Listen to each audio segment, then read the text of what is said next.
আচ্ছা, আপনার কি আর্থিক জায়গা ডিস্টার্ব যাচ্ছে? আয় হচ্ছে, আয়ের তুলনায় ব্যয় বেশি হয়ে যাচ্ছে, অর্থ আপনি দাঁড় করাতে পারছেন না, বাড়িতে রোগ বাগ অশান্তি থেকে মানে বিভিন্ন দিক থেকে অর্থ বেরিয়ে যাচ্ছে।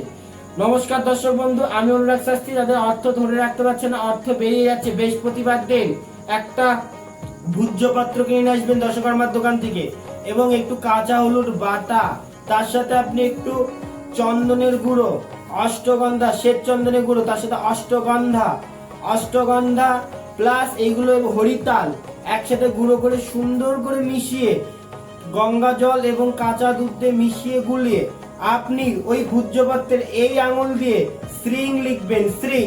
শ্রিং লিখে আপনি ওটা ফ্রেম, কাচের ফ্রেমে বাঁধিয়ে আপনি 3টে সিঁদুরের টিকা, 3টে আপনি অষ্টগন্ধের টিকা লাগিয়ে সেই ফ্রেমটা কোনো পুরোহিত দ্বারা লক্ষ্মী দেবী পুজো করে এবং শ্রিং এর পুজো করে, শ্রী বৃদ্ধির কামনায় পুজো করে আপনি টাঙিয়ে রাখুন বাড়িতে।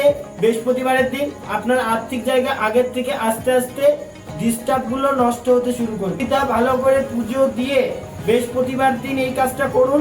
কোন ঠাকুর ঘরে বা ঈশান কোণে এটা টাঙিয়ে রাখুন এবং প্রত্যেকদিন ধূপ ধুনো গঙ্গা জল দিয়ে কাচের ফ্রেমের উপরে মুছুন।